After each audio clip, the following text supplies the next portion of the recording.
should the Mariners go out and sign Japanese phenom Roki Sasaki? Joe and I are going to talk about that, the international pool money that the Mariners have, and if it even makes sense, and if he would even really want to come here. We're then going to talk about an article written by Daniel Kramer about Mariners prospect Cole Young, and if he has a chance to make the 2025 roster. And we'll wrap it up by talking about another community trade idea from you guys, the fans. Thank you guys so much for watching episode 138 of the Hit It Here podcast, part of the Bleav Network, available on all your favorite podcasting platforms. Be sure to give us a 5-star review, like and subscribe to this YouTube channel. And this is the Dave Niehaus episode of the podcast. At the day that we're recording this, it is 14 years since the passing of the great Mariners broadcaster. So rest in peace to Dave. My, oh my. It's hard watching baseball without him because he'll always be a part of Mariners lore. And on that somber note, I am here with Joe. Joe, how are you? Caught me off guard, You throw a curveball in there every once in a while, and I don't know if you've ever missed. You know what I mean? Every single time you bring a new wrinkle to the episode of the podcast table, I don't think you've missed a single time, truthfully. So I commend you on. Thank you. The glazing's kind of crazy. Glazing's going a little crazy, but I commend you for picking your spots and executing exactly the way you need to. My God. Surgical with the episode people, you know what I mean? Just like Roki Sasaki when he's pitching? Could be. Or just like you, if you're using BetOnline to place your bets. Surgical bets, hitting parlays, spreading the unders, or all that stuff. BetOnline. Thank you to BetOnline for being a sponsor for the Hit It Here podcast. BetOnline is the world's most trusted betting platform and your number one source for online betting. From the earliest odds to in-game live betting, BetOnline provides you with all the action and the ability to watch the games as they happen. With the largest selection of odds on everything from football, NBA, NHL, and since the MLB regular season and postseason is over, free agency bets on who's going to play where will be available soon on BetOnline. Make sure you guys head to BetOnline today to get in on the action with America's most trusted site for online wagering. BetOnline. The game starts here. Ladies and gentlemen, it is tinfoil hat season. Okay, put them on, get ready, buckle up, strap in. Do the Mariners have a chance to sign Roki Sasaki? Everyone knows that the odds-on favorite, whatever, it's got to be the Dodgers. It's hard to turn down the offer on the table of Shohei Ohtani, Yoshinobu Yamamoto, fresh off a World Series championship. Roki Sasaki won the WBC with Shohei Ohtani.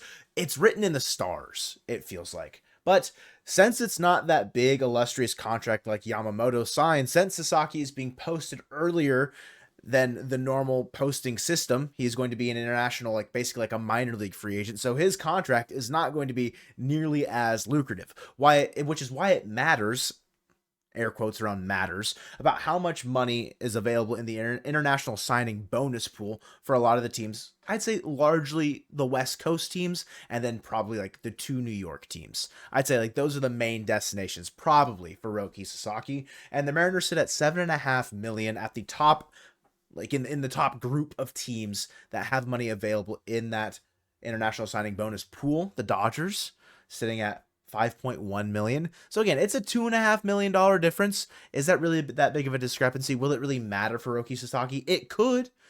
And maybe he doesn't necessarily want to, people are thinking he doesn't want to live in the shadows of Shohei Ohtani and Yoshinobu Yamamoto. If I'm sitting here trying to rationalize why the Mariners make sense, I mean, they've shown that they are great at developing young pitching, keeping them relatively healthy, and it's a very, very well-known pitcher's ballpark. Having the majority of your starts in Seattle could make a lot of sense for Roki Sasaki coming over into the MLB and seeing if there's a little bit of an adjustment period. But again, Colton, I'm having a hard time just imagining him anywhere else but in Los Angeles, personally.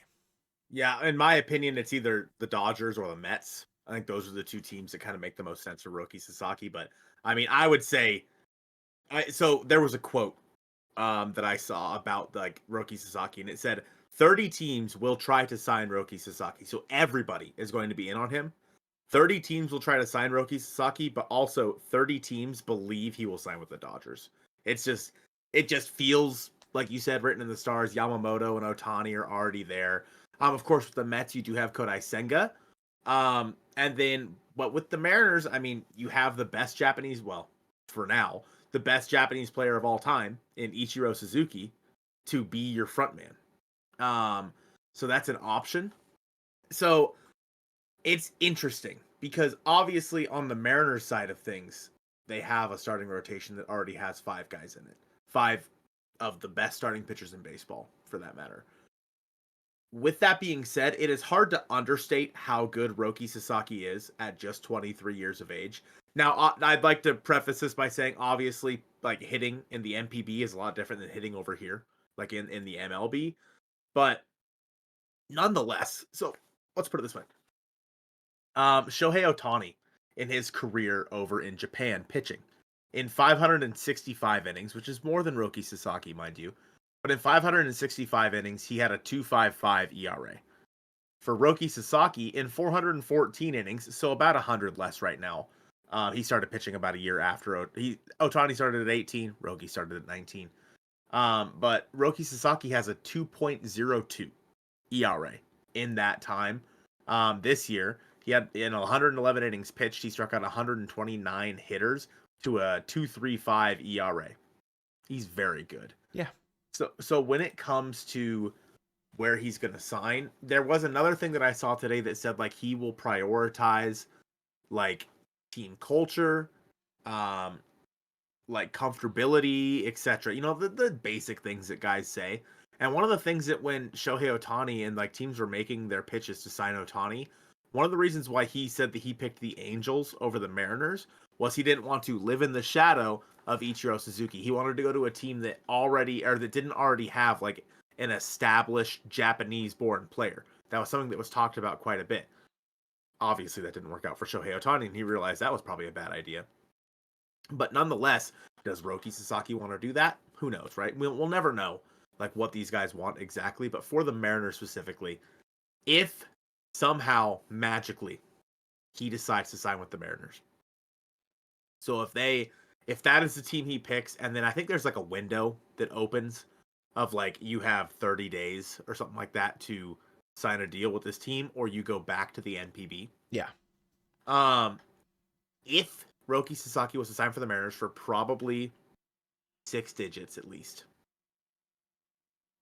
he affords the Mariners the opportunity to trade one of their starting pitchers. Basically, if the Mariners sign Roki Sasaki, their entire offseason changes immediately. Because if you sign Roki Sasaki, you might trade Logan Gilbert. You might trade Bryce Miller at that point. Because he is always been elite. He's 23. He's younger than half of your staff as it is. Like, it's hard to understate what signing him would mean for the potential for the Mariners to go trade one of these starting pitchers and get some bats back in return. Again, I don't think the Mariners are going to be willing to offer him a ton of money because they shouldn't be because of how good their starting pitchers already are. But if he does decide to come to Seattle, then I think that there's a possibility they trade one of their starting pitchers. Now, again, I'm pretty sure he'll go to the Dodgers. Everyone thinks it, so whatever. But it's very interesting to think about what the Mariners could do if they were to sign Roki Sasaki. It does open up like a lot of avenues, right? It creates a lot more like rifts in the ideas of a lot of like what we've kind of already talked about this entire offseason because we didn't know if he was going to get posted. There was a whole, thing last offseason where he was wanting to get posted. He wanted to come over to American play in Major League Baseball, and then the Chief Lot Marine said, no, we're not doing that. And there was still that conversation like that could have been a potential thing that happened this offseason, but they, for whatever reason, agreed if there's like a real like it ultimately comes down to like Sasaki's passion and desire to come over and play in the MLB. But yeah, it just opens up a whole other bag of worms where now upgrading at second base I think becomes a bit, I don't know if it like becomes a bit more attainable, but I think your options you create just like more options in general because obviously you're trading a starting pitcher at that point more than likely, and what you can get for any of those guys in the rotation is probably pretty decent, probably decent impact, and you're going to need it specifically at second base because Cole Young he's not making the opening day roster. Daniel Kramer wrote an article on the 8th detailing Cole Young and kind of like what to expect like for him and out of him in 2025. And we all know that, it's me specifically, I'm the guy that's like, he's going to break the curse of second base. Like, he will be the answer. And the Mariners do view him as the long-term answer at second base. It's detailed in this article, but they've also kind of admitted like, hey, we're not going to force him into that role. He will not be the opening day second baseman. We expected Jorge Polanco to be here for 2 years. Of course, down year, knee injury, knee surgery, then that declined their option, which means that they're looking for second base in the free agent market and in the trade market, but also they're kind of evaluating what they've got in-house, Colton. This article by Daniel Kramer, I don't necessarily think it's like bad news, but I wouldn't classify it as good news. The exact quote from Justin Hollander is, "We have some internal options. And obviously, as we get through the winter and the offseason, we'll look at the free agent market, we'll look at the trade market, and try to find the right mix of players, whether that's one player to fill the spot or a player to mix in with our existing in-house options to help solidify the position." If the Mariners decide to go with Josh Rojas and Dylan Moore as like their platoon at second base, they better hit it out of the park around the rest of this infield. You cannot go into next season with your in-house options being the guys at second base if you do not make meaningful upgrades at third, at first, maybe even at shortstop. Them saying that Cole Young like is not going to be the opening day starter, I think makes sense. He's not going to be on the roster right away. It makes sense. Now, also, however, in this article specifically, Hollander mentions that there's no specific timeline. It's not, we need to wait till August. It's not until like, he gets this many at bats or whatever it is. His quote was, we want to make sure we're doing the right thing for the player and not being short-sighted about it and when their time is. We don't have artificial timelines in place that it has to be in August or it has to be in June or they have to do X number of at-bats at a certain level. Show us through your performance, your skills, your emotional maturity, Jared Kelnick, that you're ready to go play in the big leagues, and we will continue to progress you. So, it says in this article that Cole Young is likely to start at AAA. But if he comes out in spring training and lights the world on fire and is the best player, then I think you have to give him the opening day job. What choice do you have? Unless you go out there and make a move at second base that greatly increases your options. Like at the position. And frankly, your options at the position, they suck. Josh Rojas, Dylan Moore, Ryan Bliss, none of those guys should be starters. Second base, at least not right now. Ryan Bliss, I think, could, maybe. But Josh Rojas and Dylan Moore, they've had their chances. Yeah. They don't deserve a starting job. So if the Mariners don't go out there and meaningfully add somebody in the infield mix this offseason, it'll be a failure, frankly, if one of those guys is the starter at second base. The thing that I find difficult to kind of rationalize if Cole Young does say have a great spring is that he was removed from the fall league with a wrist injury that, quote, he'd been dealing with for the last couple of months. So I don't know if he's going to be able to prepare as much during the offseason as much as he would have wanted to. Obviously, they sent him to the fall league for him to get reps, and that just didn't happen. So him coming out and lighting the world on fire is not at like the top of my like expected list, if that makes sense. Again, it'd be great if he does. Like you've likened it to the idea of like an Evan Carter or the Jackson Merrill type player that comes up and is just ready to be a major part of your system right away. Can I stop you right there for a second? Just Yeah. because I want to put this out there before I forget. Uh-huh. You said Evan Carter and Dog. I thought you were talking about Chris Carter, the old first baseman for the Astros. And Really? I went, oh, wait a minute. Wait a minute. Pedro Sorry. Alvarez for the third baseman for the Pirates. Whoa. What year is it? Anyways, keep going. Sorry, I just had like a brain blast. That was crazy. That was certainly a moment to have one of those. But looking at the internal options, right? Ryan Bliss did not see a lot of run in the bigs last year, like, because of Jorge Polanco being there, because of Dylan Moore having a pretty solid year. But you look at Bliss and he's hit pretty well throughout his minor league career. And Ironically enough, he does hit better against righties than lefties on an average basis. Like if you just look at like his batting average, I Bleav I have it pulled up, but I need to get to it really quick. He's hit 279 against right-handed pitching, 375 on base, a 452 slug. Versus left-handed pitching, the average dips to 226. The on-base percentage is 346, but the slugging is only missing 16 points. It's a 436 slug. So like it's probably, he's seeing the lefty pitch. He's able to hammer it out a little bit more. Versus righties, maybe it's also just like he's getting more exposure there, and like there's less kind of things for him to mess up, if that makes sense. Like he just sees a lot more right-handed pitching. But if you're going with a platoon of him and Josh Rojas at second base, like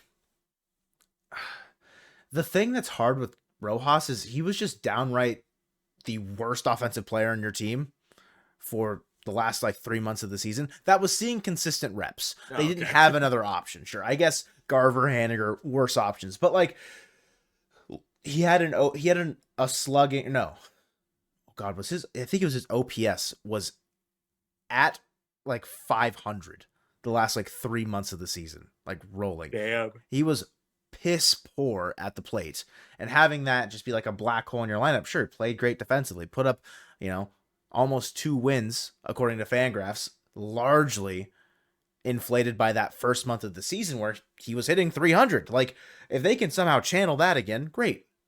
And but his defense. Sure, yeah, but I mean, he was great defensively at second base when we got him in 23, played great defense at third. And then you turn to Dylan Moore, who I think him and Rojas both fit better as like a utility guy that just like kind of like flies around whatever spot you need him to fill in at, and it just works. Plug and play kind of a guy. If you're giving everyday reps to both of those players, you failed your offseason because you know the holes that you have. You've done this 2 years in a row now where like, okay, how do we fill out the roster and augment it the right way? You've tried and tried again, the all utility players, Captain Crunchberries. Like you've tried it and it didn't work out to the best of your ability. Sure, Dylan Moore had his best season of his career in 2024. Doesn't feel like it. It didn't necessarily feel the greatest. I mean, two and a half wins.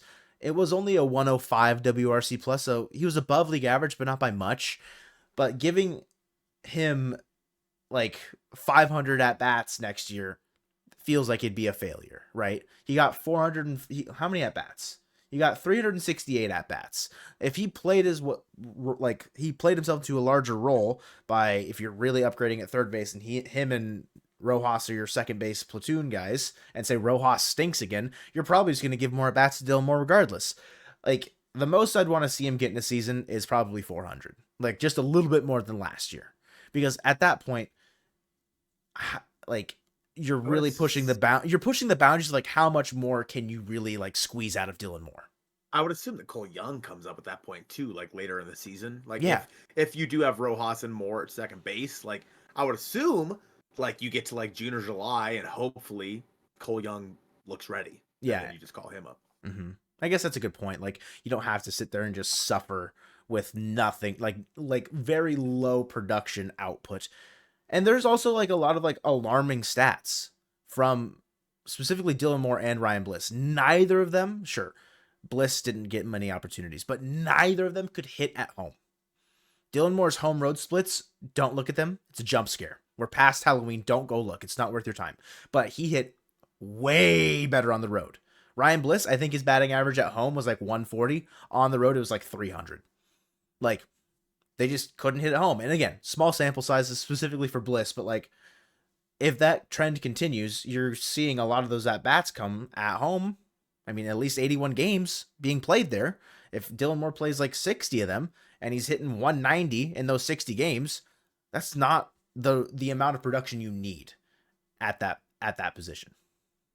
So just to kind of wrap up this point here, one of the last things that Hollander said in this like little blurb was, I would love to find a player that just played 160, 155 games and provided that kind of impact over the course of the season. If we can't do that, and this is about corner infield, by the way, they said like they're okay with running like platoons or whatever if they can find someone in the corner infield, kind of like what we said. But he said, if we can't do that, we have to be smart and make sure that we give our team the best chance to win night in and night out. And sometimes that comes with platoons. And sometimes that comes with matchup situations, Scott Service. And sometimes that comes with just rotating players through to keep them fresh. But we're open to all those options. That doesn't I think that we read too much into that because we've been disappointed in the past so many times. Because like I think if like the Dodgers came out and said that, people would be like, okay, whatever. Yeah. Like sure. Mm-hmm. But because it's the Mariners and we've seen that not work time and time again, it's like, okay, really? We're gonna play platoons again? Like, no, go out there and get a bona fide guy, and frankly, that's what the team needs. Like, they need to go out there and get a bona fide guy, but unfortunately, it just hasn't happened. And so, I think that there was nothing inherently wrong with this article. I feel like ever since the 54% thing, we look at any sort of like press and we just think, what'd they do this time? Yeah. What was bad this time? There's nothing bad about this article. I think that, again, Cole Young is probably probably the second baseman of the future. We'll get to the first baseman of the future in a second. And then I'm okay with them finding just a stopgap at second base. That's fine with me. Mm-hmm. Could that have been Jorge Polanco this year? Sure. It was supposed to be. It was supposed to be, had things gone the way everyone thought they would. So, like, is that Ha-Sung Kim on a 1-year, like, prove-it deal? He doesn't come to Seattle on a prove-it deal. Not the point. But, like, people are talking about Hai-Sung Kim, for example. Doesn't he just feel like Dylan Moore or Josh Rojas to you? That's what he feels like to me, honestly, with maybe a bit higher of an upside. Like, he just feels like not another platoon, but another utility guy that, you know, plays a great role. But the Mariners have so many utility guys, it's just hard to say that that's the right option. So, and that's why when we talked about Roki Sasaki earlier, like, it might not be a terrible idea for the Mariners to go out and spend their money some way, somehow on a starting pitcher so they can trade one of their guys and get bats in return. Again, it's a good starting pitching market. So this is a very interesting offseason. Like, there's so many moving parts to this offseason, and Roki Sasaki threw a big wrench into it. The fact that Cole Young is basically slated for AAA immediately, which I think is fine. Yeah. Because he didn't perform great. He didn't like hit the cover off the ball in AA. Not that many people do. It's a hard place to hit in Dickie Stevens Ballpark down in Arkansas. But nonetheless, I think that set, like, knowing that Cole Young is just kind of not part of the mix, even though he should be, but he's not part of the mix. It makes this offseason feel a little bit scarier hearing Justin Hollander refer to platoons and refer to matchup guys as maybe the possibility moving forward. Before we move on to the next topic, just some housekeeping things that we haven't mentioned on the podcast yet. You know, Dylan Moore winning a Gold Glove, sick, awesome.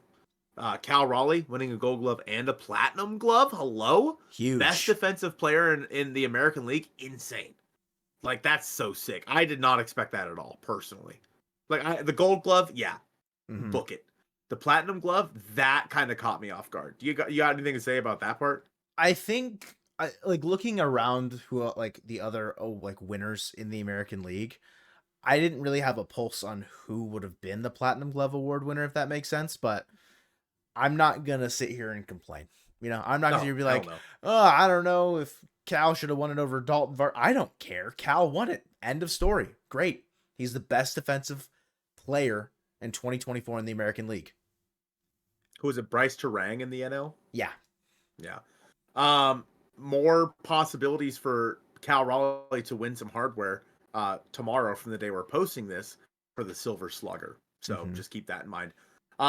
Minor league free agent news that happened. Luis Crivello signed with the Rangers. Rip. So I don't know if it was a podcast or what, but we were talking about how he was a minor league free agent. Yeah. Because of, you know, just the way service time works for minor leaguers. Signed with the Rangers. For those of you who don't know, Luis Crivello had a pretty decent year this year. A lot of us were talking about him coming up and being a part of the big league bullpen. Great stuff out of him this year. He became a minor league free agent because they decided to add Bleav Castano. Either Bleav or Blaz. I say Blaz, but Bleav Castano. They decided to add him to the 40-man instead of Luis Crivello. Not saying that's a bad move. It's just Luis Crivello is a guy we talked about a lot this year, so it was kind of shocking.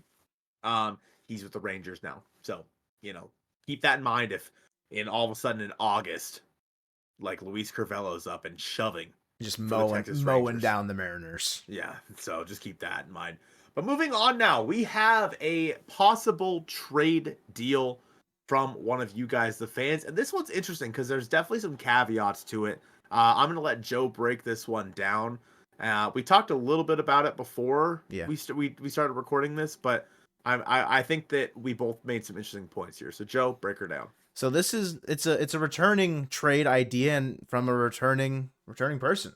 Time for big Mariners trades at Mariners Trades. We saw your at, and it's in regards to the Mets signing Willy Adames and how that impacts the rest of their infield, because obviously they've got Francisco Lindor at short. So Adames is not going to go play shortstop over Francisco Lindor should the Mets sign Willy Adames if they're really big players in that market. Talks are that he's willing to play third base, and that's the likelier outcome if he does go to New York, which means where does Mark Vientos play? Where and how and why Mark Vientos in New York, right? Had a great postseason. Obviously, stock skyrocketed, kind of what we talked about in the previous iteration when we talked about a trade for Mark Vientos with the Mets, and the idea is trading Luis Castillo. So, a couple things. I think this does make a bit more sense with two avenues here of Adames to the Mets, also Sasaki to the Mariners. Doesn't have to be Roki Sasaki, but you never know. It could just be any starting pitcher, but regardless, if you sign a starting pitcher, it opens up the avenue of trading someone, and the obvious answer that a lot of people are going to turn to this offseason is trading Luis Castillo because the $24 million, it's the most money on the payroll as far as from the starting pitch. I think it's just the most in general. It's the highest, yeah. It is the highest because Julio hasn't reached whatever. And we think, or a lot of people, maybe not we, but plateauing. Luis Castillo definitely has kind of reached, we think, his peak, his prime, and he's probably on the downslope a little bit. Now, why would the Mets want a $24 million starting pitcher that's kind of on the downslope? Maybe they think they can still get some good stuff out of him, which I don't necessarily disagree. I don't think Castillo is going to be a bad pitcher next year. They also are losing Sean Manaea, Luis Severino, and Jose Quintana in free agency. They should be in the market for pitching this offseason. But if they don't re-sign Pete Alonso, they have a hole at first base. Vientos has over 500 innings, I think, in the minor leagues at first base. Has played it minimally in the majors. I really think that the Mets, if they don't get a first baseman this free agency, they just slide Vientos over to first if they do sign Willy Adames, right?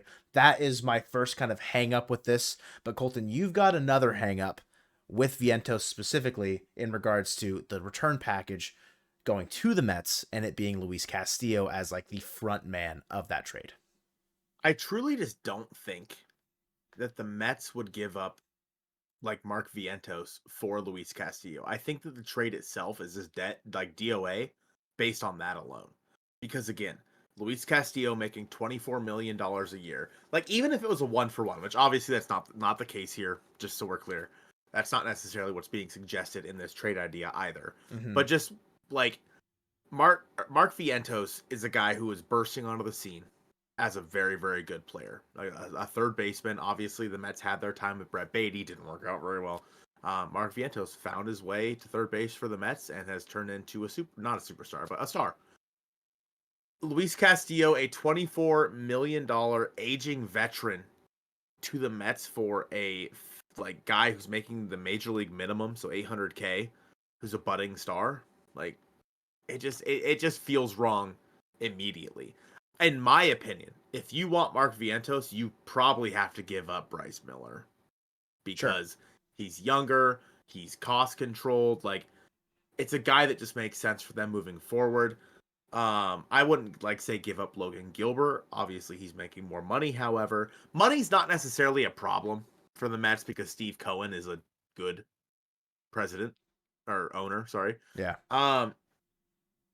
But nonetheless, I think they would rather have the younger guy who's making less money than Luis Castillo, who's an aging veteran on the decline. And we've talked, like Joe was mentioning, other packages. And I personally, I could be way off. I could be way off on the valuation here. But, I think it would take...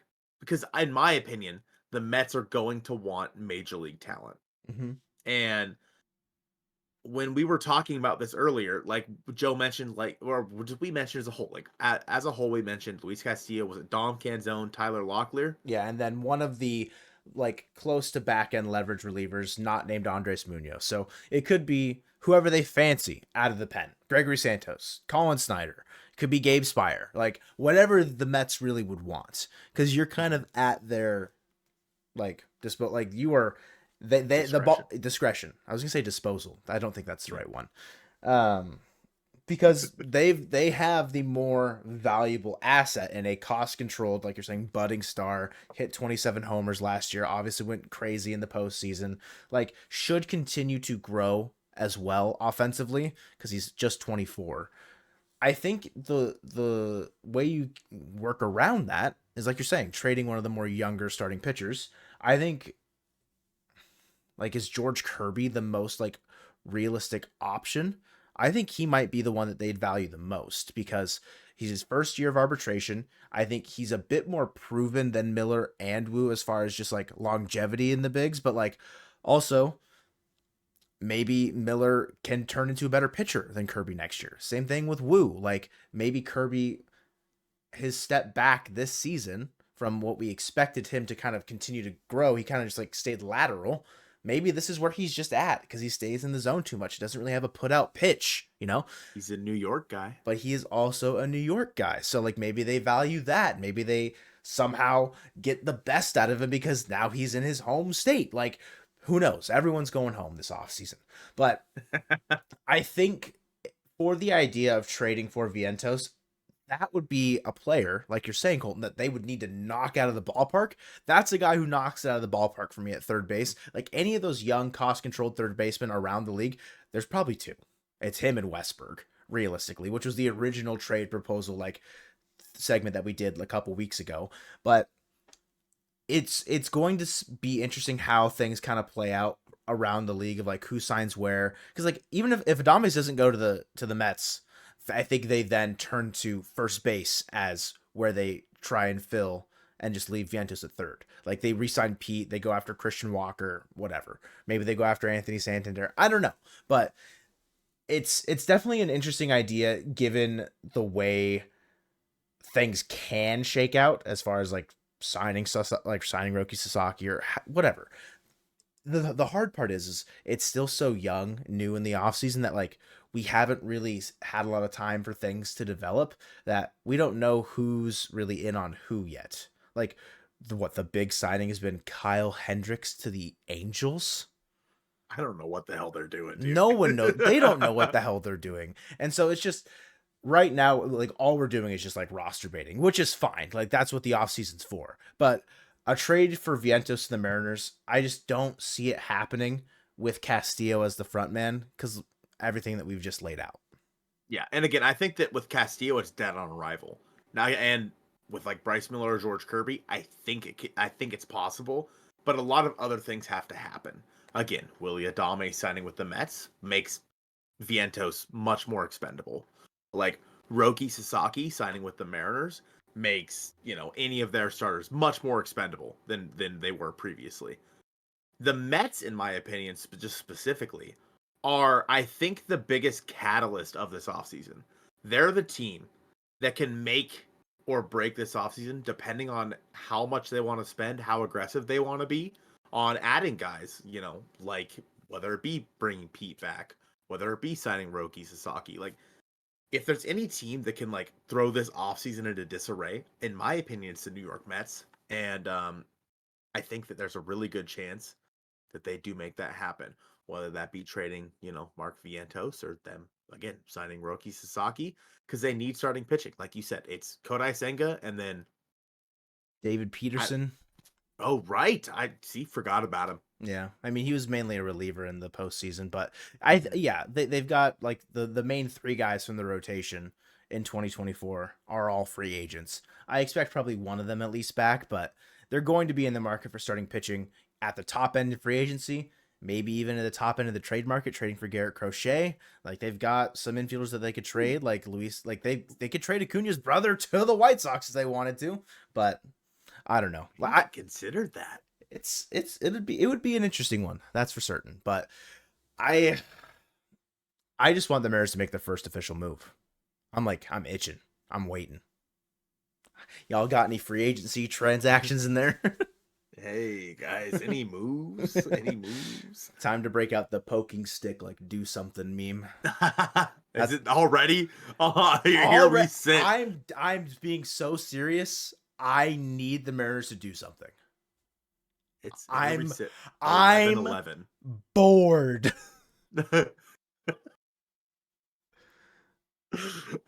Yeah, on 11/11. You know, we're making a wish. It's 11/11, Joe. My wish. Here we go. Don't say it out Make a loud. wish, Joe. Did you make your wish? I did. Perfect.